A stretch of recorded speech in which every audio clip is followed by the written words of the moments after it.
Morning. आज class second में chapter 3 subtraction के लेसन को हम आगे बढ़ाएंगे। कल हमने कुछ सम्स आपको इस लेसन में करवाए थे, अब हम इसके नेक्स्ट पार्ट को आपको राइट कराएंगे। तो नेक्स्ट पार्ट है हमारा सब्ट्रैक्ट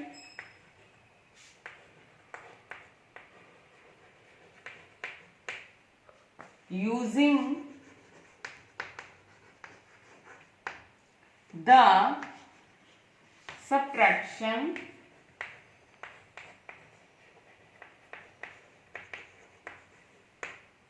fact। ओके, क्या है? सबसे पहले मैं 2 माइनस 0 इज इक्वल टू 2। जब हम किसी भी डिजिट को किसी भी डिजिट से 0 को माइनस करते हैं तो हमारा आंसर 2 आता है। यानी कि 0 की तो कोई वैल्यू होती नहीं, 0 की कोई वैल्यू नहीं होती, इसमें कोई डिजिट नहीं है। 2 से हमें मतलब जब कोई वैल्यू है ही नहीं इसमें, तो हमने इसमें कुछ भी माइनस किया ही नहीं। जब हमारा कुछ माइनस हुआ ही नहीं तो आंसर हमारा 2 ही आएगा। अंडरस्टूड? जैसे मान लीजिए 42 है और 42 माइनस 0, 42 से हम 0 को माइनस करेंगे तो यहाँ हमारा आएगा 42, क्योंकि 0 में तो कोई डिजिट है ही नहीं, कोई वैल्यू होती नहीं, उसमें कोई भी संख्या है ही नहीं। 42 है तो 42 को 42 ही आएगा। इसी नेक्स्ट है हमारा 8 minus 8 is equal to 0। Why? 8 और 8 यानी हमारे पास मान लीजिए 8 चीजें, और जब हमने 8 चीजों को 8 से ही उन 8 चीजों को 8 से ही माइनस कर दिया, यानी काट दिया, तो कुछ भी नहीं बचा। जब वो कुछ नहीं बचा तो वहां हमारी 0 ही आएगी। जब हमारे पास कुछ है ही नहीं, जितने थे उतने ही हमने काट दिए, तो वो हमारे 0 ही आएगी। मतलब यहाँ पे हमेशा चाहे वो 48 हो, 49 हो, 50 हो, 60 हो, 50 को 50 से हम अगर माइनस करेंगे तो वो वहां पर हमारा 0 ही आएगी। ये फैक्ट है। नेक्स्ट है हमारा 0 minus 9 is equal to 0। Why? क्योंकि 0 की तो कोई वैल्यू है ही नहीं, 0 में तो कोई भी काउंटिंग है ही नहीं, कुछ है ही नहीं। 0 मतलब हमारे पास मान लीजिए कुछ भी है ही नहीं, और यहाँ हम 9, जब हमारे पास कुछ है ही नहीं तो हम किसी को किसी से माइनस कैसे कर सकते हैं? जब हमारे पास कोई डिजिट ही नहीं है या कुछ भी, मान लीजिए हमारे पास चौक 9 चौक है और 9 चौकों को हम 0 से माइनस करेंगे, 0 तो कोई डिजिट है ही नहीं, तो उसकी कोई वैल्यू नहीं है। इसलिए 0 से 9 माइनस करेंगे तो वहां पे हमारा 9 ही आएगा। नेक्स्ट है, समझ में आया बच्चों? 30। अब हम किसी भी 0 से किसी भी डिजिट को माइनस करेंगे तो हमारा आंसर 0 ही आएगा, क्योंकि हमारे पास जब कुछ है ही नहीं तो हम उसको माइनस क्या करेंगे। तो आया समझ में कि जब हम 0 से किसी को भी माइनस करते हैं तो हमारा आंसर 0 ही आता है। अब नेक्स्ट है 32 माइनस 0। तो क्या आएगा? जब 32 से हम 0 माइनस करेंगे, तो मैंने बताया था 0 की तो कोई वैल्यू होती नहीं, तो यहाँ पे क्या आएगा? जब कुछ है ही नहीं तो 32 का 32 ही आएगा। 42 minus 0 is equal to 42। 0 minus 43 is equal to 43।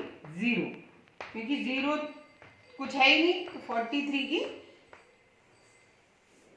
Minus करेंगे तो होगा ही नहीं। जब 0 की कोई वैल्यू नहीं है तो हम उसको माइनस कर ही नहीं सकते डिजिट को, तो इसलिए 0 की 0 ही आएगी। फिर है 38 माइनस 1 इज इक्वल टू 37।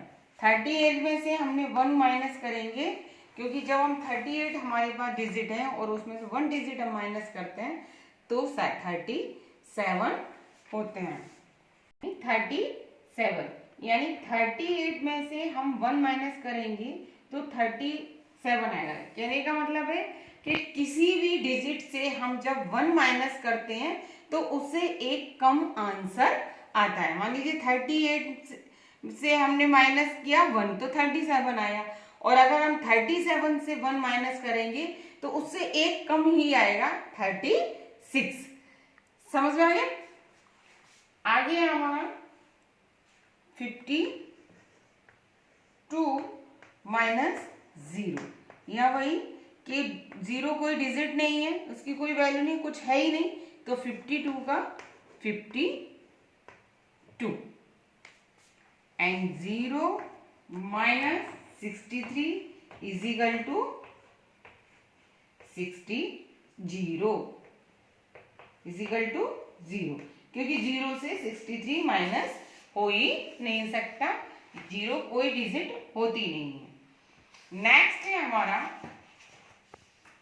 तो बच्चों समझ में आ गया आपको ये फैक्ट, जैसे कि 2 माइनस 0 यानी 2, क्योंकि हम 2 डिजिट को, यानी कि किसी भी डिजिट को हम 0 से, किसी भी डिजिट से हम 0 को माइनस करेंगे तो हमारा वही आंसर आएगा जो डिजिट हमारे पास है। यानी अगर हमने 3 से माइनस किया 0 को तो 3, 10 को माइनस किया तो 10, यानी किसी भी डिजिट को हमने माइनस किया 0 से तो वहां पे हमारा आंसर 2 ही आएगा। और इसी तरीके से जब 2 सेम डिजिट होती हैं और उन दोनों सेम डिजिटों को हम माइनस करते हैं तो हमारा आंसर 0 आएगा, क्योंकि मान लीजिए हमने 8 है और 8 से हमने माइनस किया तो वहां 0 आया, क्योंकि जो था हमारे पास वो चला गया। यानी अगर 8 चीजें थी हमारे पास और 8 ही माइनस हो गई, चली गई, तो वो हमारी कुछ भी नहीं रहा, वहां हमारी 0 ही आएगी। ऐसे ही 0 से हम माइनस अगर किसी डिजिट को करते हैं, किसी भी डिजिट को, तो वहां आंसर हमारा 0 ही आता है, क्योंकि 0 की कोई वैल्यू नहीं होती, कोई डिजिट होती ही नहीं है जब हमारे पास कुछ है ही नहीं। और तो हम उसको माइनस कैसे करेंगे किसी भी चीजों को उसमें से, जब हम माइनस कर ही नहीं सकेंगे तो उसमें हमारा फिर कुछ 0 ही आंसर आएगा। समझ में आ गया कि किसी भी डिजिट को हम किसी भी डिजिट से अगर माइनस करेंगे, 0 को माइनस करेंगे तो वो डिजिट आएगी, और अगर सेम डिजिट को हम माइनस करेंगे तो 0 ही आएगी, और यदि हम 0 से किसी भी डिजिट को माइनस करते हैं तो हमारा आंसर 0 ही आएगा। Got it? तो आज की क्लास में इतना ही। Today's homework,